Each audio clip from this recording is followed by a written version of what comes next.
Live. This hangout is on air. I think that means that we are live. Hello, welcome to the Demotivator Opinion channel.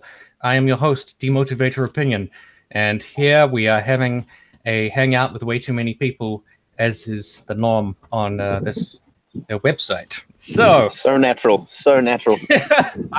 Normally Christy hosts these kind of things, so this is very weird for me. But today we are going to talk about just some YouTube things that have been going on, particularly the stream with Andy Warski and Richard Spencer. Tim, can I just ask, why have you turned into a robot newsreader?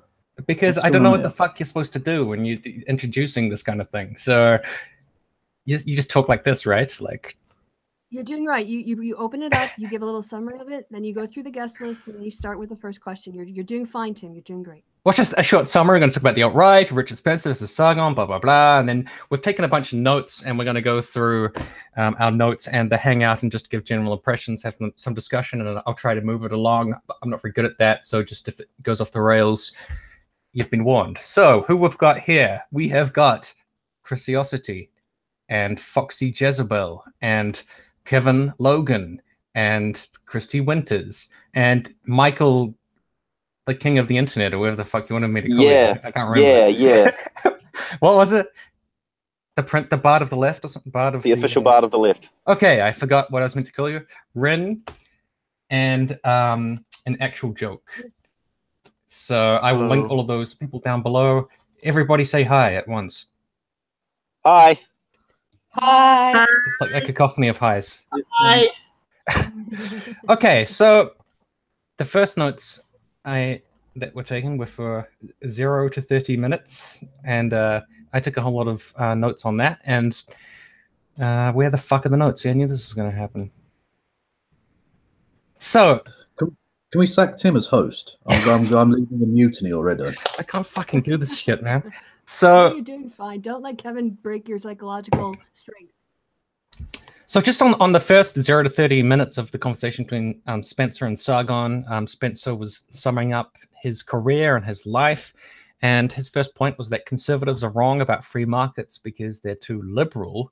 The starting point of the alt-right is identity or identitarianism. It's about who am I? Who are we? What's my extended family? The conservative, and this, I didn't quite understand what he meant by this. The conservative movement floated leftwards, and capitalism enabled the Iraq War, which is curious. I don't know how that quite makes sense. Conservatives want to conserve, and the left is fundamentally individualistic, not the right. And so he just went on sort of a big spiel.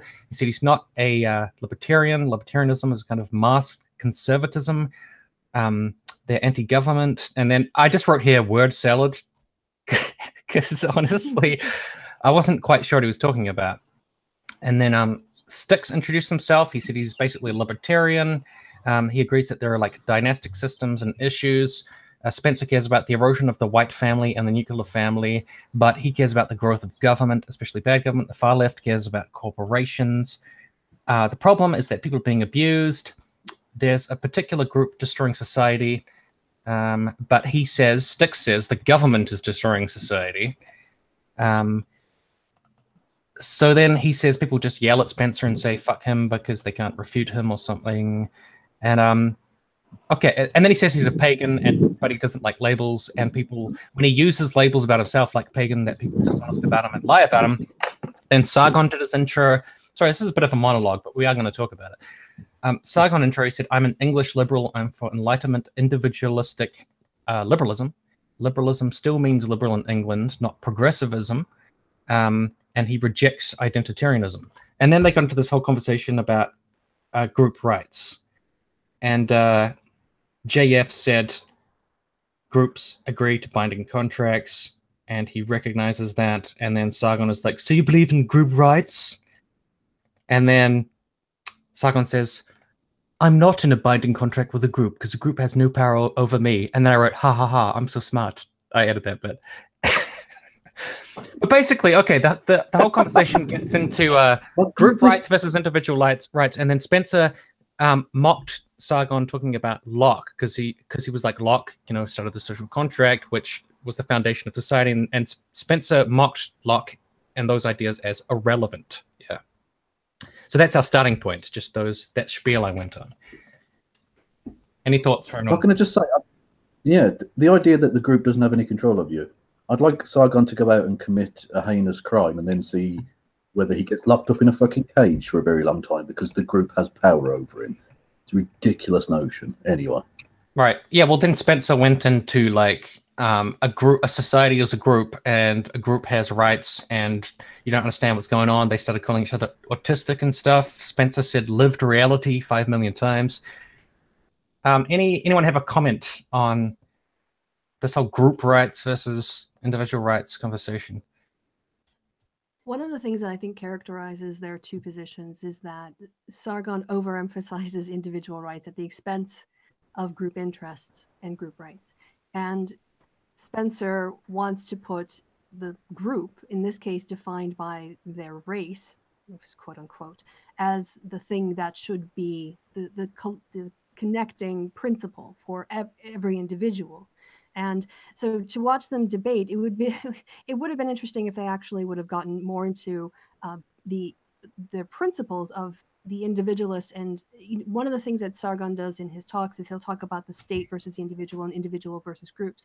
He doesn't spend a lot of time talking about how to reconcile the conflicts of rights between individuals. And that's something that he doesn't do. And of course, there's a big problem with overgeneralizing membership in a group based on something as random as a biological connection that Spencer wants to treat as a cultural, social, normative value, in my opinion, that somehow connects people. But the gap between those connections and the biologies just aren't there. He's trying to put connections where none exist. Mm. Yeah. Apparently you're quite quiet, Christy, if you want to turn yourself up or something. Okay, I'll try to move my mic up, but thanks. Tim can actually turn my volume up a bit. I can do that? Oh my god, the power. Yeah. So how about some folks like Chrissy Foxy Wren?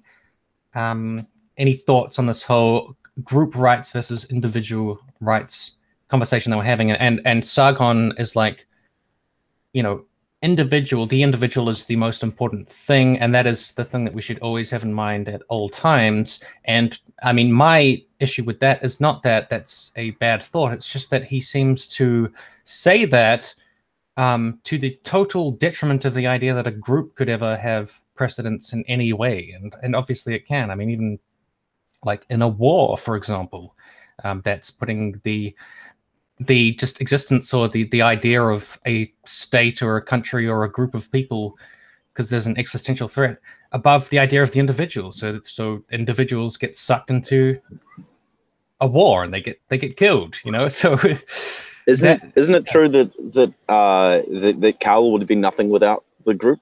I mean, he's got an audience, doesn't he? Isn't that a group? Well, he'd be currently living in the Third Reich right now if it wasn't for the group. Yeah. So.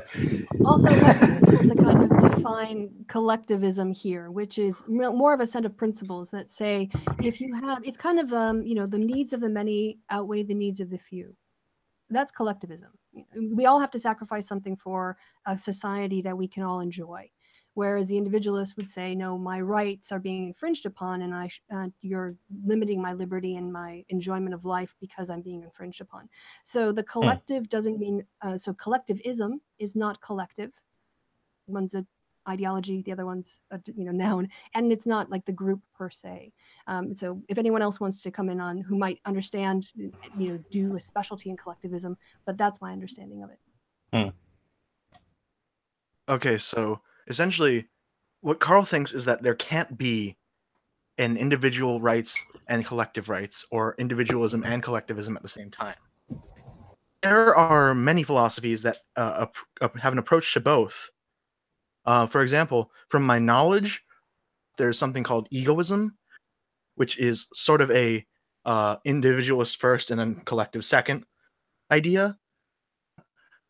But there's individualist methods that can be concern for yourself, then concern for the group, rather than just simply concern for myself, no one else matters. That really comes from a sort of staunch neoliberal capitalist idea. That's how that comes across. It's very clear that Sargon is just a staunch capitalist, and he doesn't really care about other people because he's so focused on himself with his individual rights. How about folks I haven't heard from so far, like Ren, Jazzy, and Chrissy? Any thoughts? Well, I think Sonia pretty much summed it up. Like and everyone else pretty much sums it up. Sargon really seems to get off on this idea of taking like rugged individualism to the max, and without any consideration of like there is a point where you as an individual sort of ends, and when when dynamics of a group begin. And I think it's also his way of getting out of any accountability for, let's say, if he's part of a group that does something horrible, or if he is in a group that,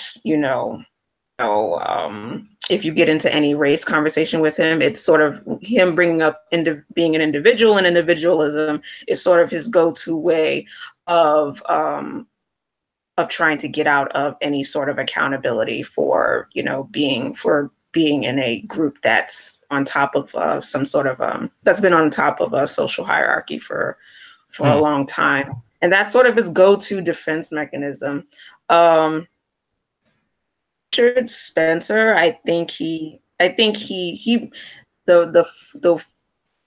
the sad thing about this is that I think Richard Spencer probably has a better idea on Civics? individualism. Yeah, he probably has a better idea on head around civics than Sargon does, which kind of makes me sad to say, because well, yeah, it's you never want to give points to the worser of two evils in a conversation, but sadly it was obvious that one person sort of kind of knew a bit more. Well, I found it a little bit irritating, because the conversation so early just got bogged down in Richard Spencer being super arrogant and condescending about basic civics, because Sargon has, I think, these very particular ideas about how everything works, and if people don't agree with his particular ideas, or pass them out, or try to analyze them, he gets super defensive, like, that's not how it works, it doesn't work like that, it works like this, it works like the way that I read about it and the way that I think about it, that's how it works. And that kind of derailed the conversation very early on. Just Spencer being like, do you pay taxes? Do you think that like your country can ever come before an individual in any circumstance, in any individual particular situation? And Sargon just floundering around like yeah, exactly. Oh, God. Exactly. And it also it brings me back to that that conversation that I think Thomas Smith or Gatheist had with the organizers of Mythicist Milwaukee, and one of the organizers saying that Sargon was an intellectual. I was like, oh my God, are you serious? Have you ever listened to this man debate? Right. So and it just brings it home that, like, oh God. Yeah, that's a point I actually made, was that it wasn't so embarrassing for him when he lost to Christie, because Christie is an intellectual, an academic who knows what the fuck she's talking about. And she's a powerhouse. Whereas Richard Spencer's a fucking tool who doesn't really know what he's talking about, and yet he still managed to school Sargon on some very, very basic civics. Yeah, Richard Spencer basically knows enough, because he, to my knowledge, as far as I know, he did like receive some higher education, but then he dropped out, right? He was I'm sorry, he was on par to be a PhD from Duke. So he was and he says basically that he dropped out to be a white supremacist, to think thought crimes, as he puts it. So he went from being a blue devil, to being a white devil. I think it's important to mention this in one of the Moa's videos, which is excellent channel. You should check it out. He mentions the fact that Richard Spencer had used the works of Kevin McDonald to try and write his master's thesis on about how the Jewish conspiracy runs the world. Yeah, I mean, you have to understand. I have a boring amount of information on Richard Spencer because, you know, I practice know your enemy. So he considers Carl Schmitt his number one, the person who influenced him the most in terms of his political philosophy. Oh.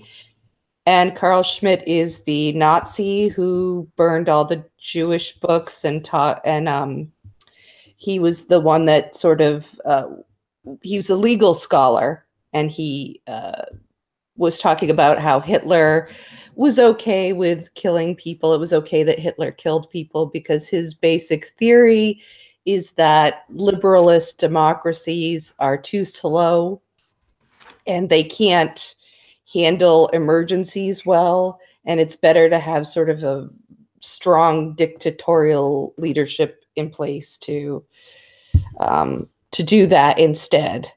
So, I mean, that's not a very good, because Carl Schmitt was a smart guy. It's a very complicated theory, so that's not a good way of putting it, but that's sort of the basic gist of what he said. Well, I think does it really matter how smart you are if you think that Hitler was a good guy? Yeah, but I think that's actually a really interesting example you give. The idea that he takes his cues from a notorious book burner, because one of the things that comes up later on in the actual discussion, and I'm not sure which half hour and whose half hour it is, but it'll come up. The idea that he's essentially very pro-censorship, which he doesn't like to usually. They usually like to do the, oh, we're for free speech thing. We basically said, yeah, in the ethno-state there will be, you know, censure for dissenting opinion. Yeah, which was actually that was actually pretty surprising. I was like, wow, he understand. It's like he not only does he understand sort of the concepts that come, like, he's not a free speech absolutist like these other morons are, but he's also willing to take it to the next level. Like, yes, I understand that there are limits to, quote, free speech. And not only that, like, some people's speech actually should be censored. Yeah. So, I'm sorry. Oh, Ren, go. Oh, no, go ahead. Yeah, like when it comes to the alt-rights, they seem to enjoy co-opting the anti-feminists. Like the anti-feminists would say, we are for free speech. And then the alt-rights, who don't really care about free speech, would go, we're for free speech to just get more people into their group. You know, because you kind of notice that they kind of talk the same. Like, you know, that you can watch early anti-feminist videos where they would use words like degenerates. You can hear the alt-right say degenerates. You can hear anti-feminists say words like, quotes, cuck, and quotes, faggots. We can also hear the alt-rights saying the exact same things, you know. So, you know, it's kind of like they rather talk a bit of alike. You know, so it's kind of like sometimes it's kind of hard to tell the two on parts on Twitter.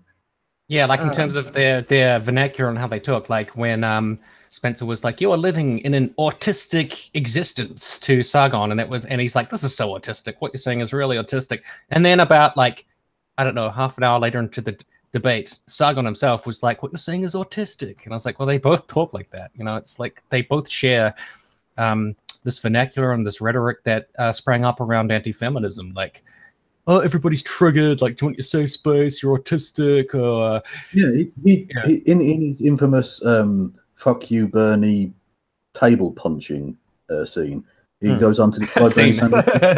That's good. Yeah, everyone, I think probably most people have seen it. He later goes on to describe Bernie Sanders as a cuck. And I'm sorry, if you share so many of the same ideas and the same way of expressing them, then I'm sorry, you're not really that much of an opponent, are you? Not really. Anyway, so moving on just from my notes. So Sargon did say something really weird, but I would have to get him to expand on that or hear more what he has to say about that. Sargon said, a corporation does not have the the legitimacy to violate an individual's rights. And when I heard that, I was like, what the fuck?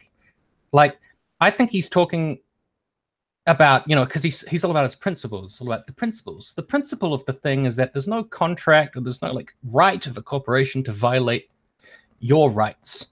But I think like that's not dealing with the reality of how corporations work. Like recently, I don't know if anyone's heard about it, but the life insurance company FLAC has been getting in a ton of trouble because of the way that they treat their employees, and they give them a whole bunch of false promises, and they promise their employees that they can go to this like next tier where they get higher pay and you know, get to the next level in the corporation. However, the way that they've set it up is that so that only like something like 4% of employees ever get to that point, and the rest of them are on this kind of like ad hoc contract where they're not seen as a real employee, so that if they ever have issues about how things are going with the corporation, they have no rights and they can't do a single thing about it because of they've been snookered.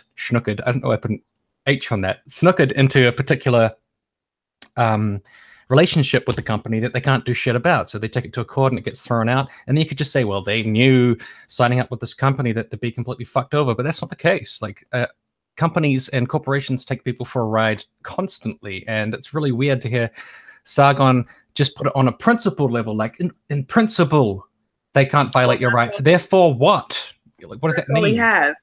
Well, no, I think we have to remember that this is actually shitlordism. So you have to read it through the lens of a shitlord. What he means there is Twitter can't ban him. That's what that means. Twitter did ban him. So. I mean, but in a way, it's like it's basically how all these folks operate. They operate on the principle, like, you know, like just like with the whole, you know, just like with the whole, you know, with the ordeal with the gerrymandering laws in North Carolina, and how folks were how you know, the skeptics were like, you know, voter ID laws in, you know, within the words do not discriminate against, you know, Black people and stuff like that. And it's like, there are no laws on books that oppress. In principle, they don't do that.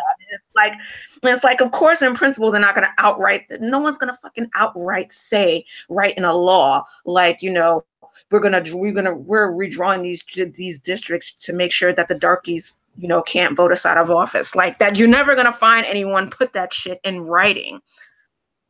Well, that's the issue when you deal with everything in terms of abstract ideas. And the funny thing is, Spencer said a lot, like, lived reality is this, lived reality is that, and slightly further in my notes. And he's like, you're not living in the real world, Sargon. Like, Sargon, you're not tethered to reality. That's not how things work. But then slightly later, it's like, damn it, why Richard Spencer? Why are you making more sense than this motherfucker? It's like, no.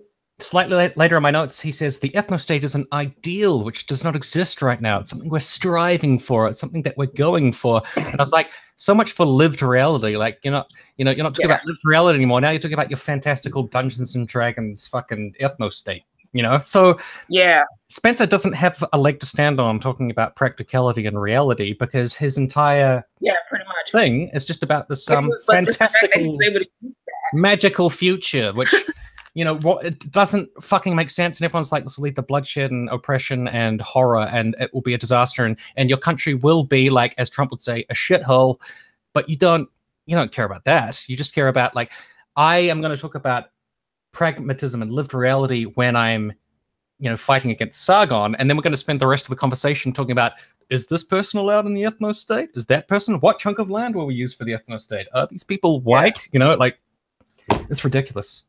It's absolutely ridiculous. I was just going to say, my half hour is basically up, I think. At the end, he says that Spencer says there's a core stock to the white race, which is something we talked about offline. But and then that actually bleeds into, I think that bleeds into the half an hour that Christy and I were forced to look at, and it's like, oh god. But I think maybe I should move the conversation along because it's been on me too long. So the next bit is Christy Winters and Jazzy. You had half an hour to an hour on this bit, and sorry, I took too long on that first part, so maybe I'm trying to speed it up a bit. My notes were like way too in depth. Like I just took down everything. So people had joined.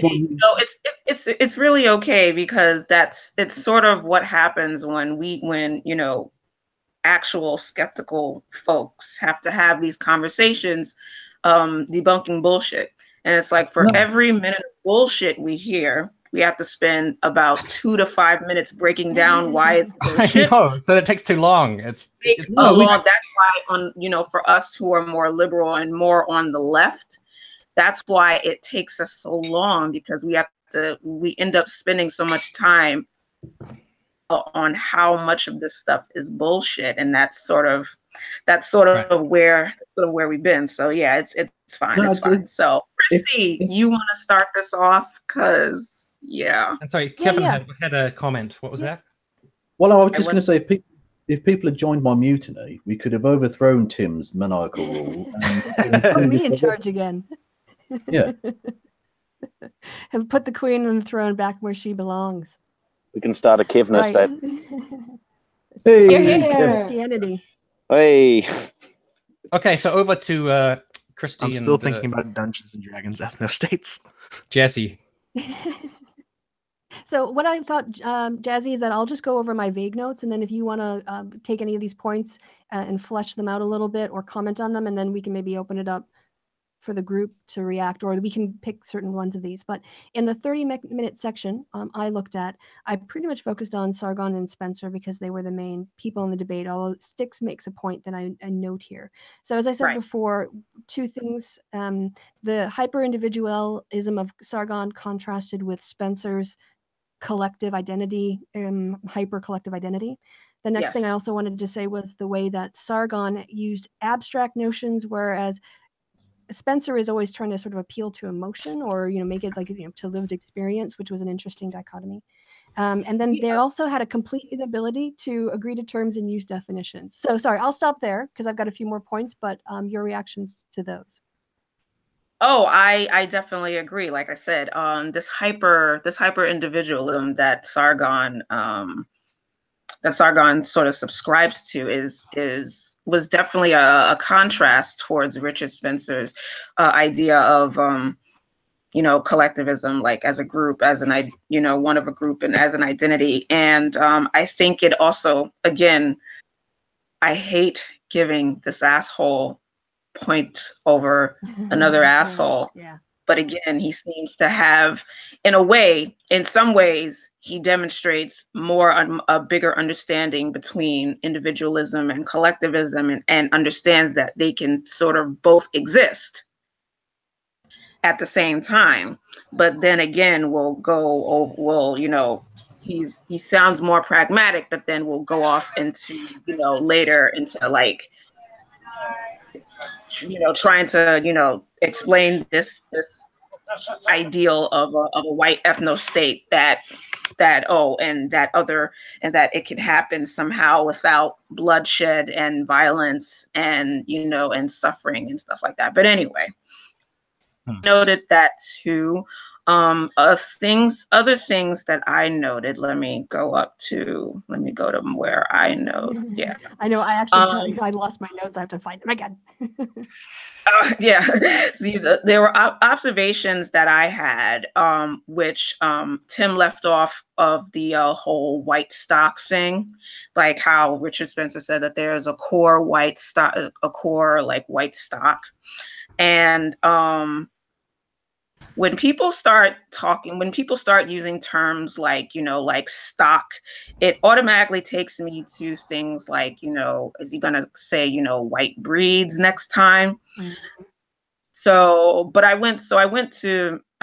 made sure that there was, I looked online to see if, the many definitions for stock. And of course I found that it, that it also means it can also be used to mean ancestry or lineage, but use of that word when it comes to humans sort of really rubs me the wrong way, because, when I hear that, then like I said, I always, it's like I'm waiting for someone to say, oh, breeds and stuff like that. And then that's when we can really start getting into debunking race realism. But they say subspecies is one of the big things too. Yes, but they want to say that their subspecies are a thing with humans, even though the consensus of biologists is that we are not a subspecies, but they always want to bring it there. You know, and they want to say that there are different types of breeds, meanwhile not understanding that breeds is an artificial thing.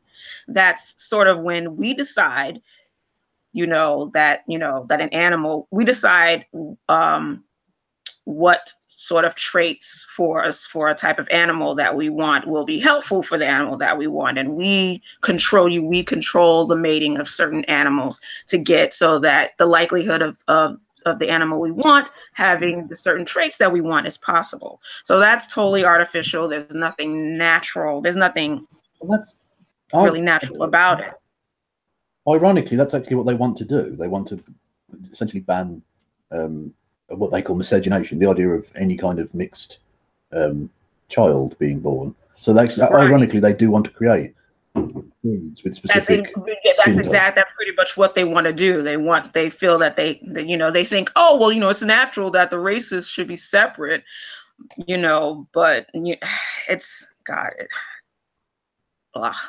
But the whole thing with stocks also makes me wonder, what would DNA testing be required in their ethno-state or something? Oh, well. And it's perfect. You're going to segue into my next point.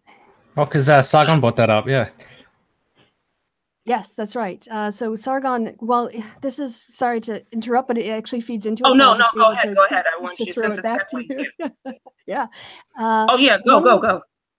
One of the problems with Andy's moderation was that he wasn't like sort of separating the two guys. They were verbally, slap fighting each other. And so it was very difficult for any of them to make a point or in a constructive sort of coherent way, from start to finish. So if you listen to the full 30 minutes, what I think Sargon's point is that if you have a situation where you say whiteness is tied to DNA, then in order to establish how white you are, you would have a DNA test as a requirement to be a citizen of the ethno-state, and that this then leads to the inevitable purity spiral of who is white and how to get things whiter. And so, yeah, that's not actually the argument. Had Sargon made that would have been a lot more eloquent, but he didn't. He sort of stuttered through all three pieces of that logic over 30 minutes. Yeah, and it's like he had something. He could have rolled with it if he were smarter, but sadly he's not. And he could have used that to really, if he wanted, if he knew better, he could have used that to sort of bring the argument home on, the definition of, like with Richard Spencer and let's say Millennial Woes, that their definition of race is strictly related to skin color. Like that's it. Mm-hmm. Not based on anything factual. It's based on just how a person looks, and how their idea of an ethno-state really wouldn't be able to work out, because, and especially, given that, you can even look at American history and look through the history of Black Americans who, due to miscegenation, quote unquote, ended up being able to pass for white. And then that's why he started coming up with these rules, looking back in people's recent histories. So if you're white passing, you could fully pass for white, but if they find out that there's a Black person in your family, then they would put you down as Black on whatever census method they had. So he could have led back to the truth that Spencer's concept of whiteness isn't really based on anything factual or biological. Could I ask a question? Go ahead, Michael. I just sure, Mike. Just on this idea, the fact that it's all bullshit. There's no actual science behind it. Say that they actually went ahead with the ethno-state or whatever in some, they had the means to be able to do this. Wouldn't it just fail because they aren't actually able to do the thing that they say they want to do, because there's no actual way, because it's just based on skin color? There's no actual scientific method for We're going to come on to that. Finding. Yeah. Exactly. There's no scientific way, because like 99.99% of us, we all share the same DNA. We all share the same characteristics. So there's really no way to find out who's like a pure white biologically. And even this idea of a core white stock that Richard is talking about, like when he said Nordics and people like that, they only constitute as white because the dominant society came to a consensus on sooner or later to consider like not. So again, it's not based on anything biological. It's pretty much social. And so I suppose that's why they need like he talks about a. So I was just going to say, what exposes that perfectly is that it's obviously not just, or not at all, a biological thing. Is that he was specifically asked, what about white Muslims? Would white Muslims be allowed into the ethno-state? And he said, definitely not. And that's got nothing so to do with the religious test as well. Yeah. Someone said white Muslims. I think even Sticks said, "Oh, well, what about the Jews?" So Ren was going to get a comment in. I was going to say. Yeah, like Fossil brought up, like, if you have like a black grandfather, then you wouldn't be considered, white. And it just reminds me of something interesting that V posted on Twitter, where Tara McCarthy and Alternative Hypothesis are saying that Sargon doesn't really have a black grandfather and that they think Sargon is really white, and they're asking for Sargon to give them a DNA test so that they can see if Sargon. Wait, did they actually say that? Oh my God, if they actually said that, they are officially like, I mean, they're already pathetic, but that officially. The goalposts are shifting. The dimensions of what's the important question is shifting fluidly with the alt-right. So it's always shifting so much you can't pin it down in one place. It moves to skin color, it moves to cultural whiteness, or it moves to the DNA. It moves to whatever they need it to be. The definition, that's the thing, that's how you catch them. The definition for whiteness always moves. They'll be like, oh, well, we define race as, with a couple of things, with this and this and that. And I guess it could include skin color and physical features, but it also comprises these other things too. And it's like, yeah, thanks for clearing that up for me. The chat me and Kevin were in with Mike Enoch, that took an interesting turn when he was like, everybody knows what white is. This is irrelevant. I'm sick of this fucking question. I'm so tired of talking about what's white. We all know what's fucking white. And I was like, geez, chill, dude. Yeah, like, obviously you can't deal with this fucking question. So, he can't deal with this thing, which is, it's a white ethno-state. How is it not white? That reminds me, didn't Millennial Woes also in the talk? Didn't Millennial Woes also lose his shit about so would you consider Lawrence Fishburne white or something like that? He asked the question. Yeah, that was his argument. And it's like, okay, thank you for showing me that your definition of white is based on the social construct of whiteness. It's not based on anything biological. It's based on how a person looks. And not just that, but it's obviously a bullshit fallacious example he's giving, because no one would question whether Lawrence Fishburne was white or whether I can't remember the exact actress, a white actress, and asked if she was black. Because no one's arguing that there aren't people Uma Thurman.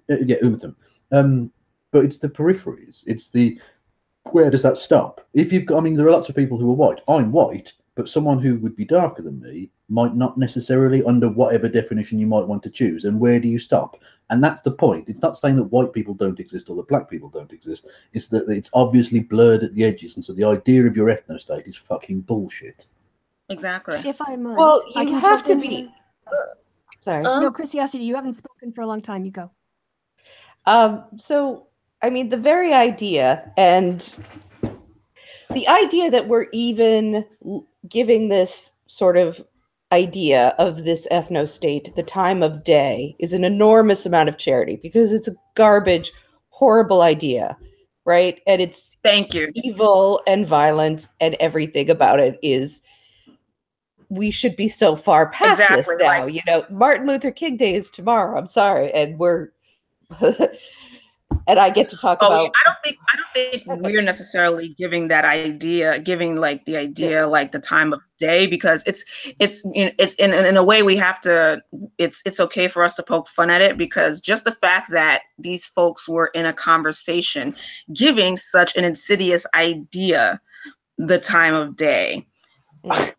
Like, if you just have to look at history, just look at Germany, like, you know, post World War I going into World War II, and how Hitler tried to make it into some pure ethno-state, and how that worked out. You can, oh God. And, you know, just the fact that anyone would argue that something like this can happen without there being bloodshed and violence and, you know, misery for everyone involved. It's like, are you kidding me? Like, there, and just the fact that Richard Spencer thinks that this ideal is something worth going towards, and that somehow it could happen in America.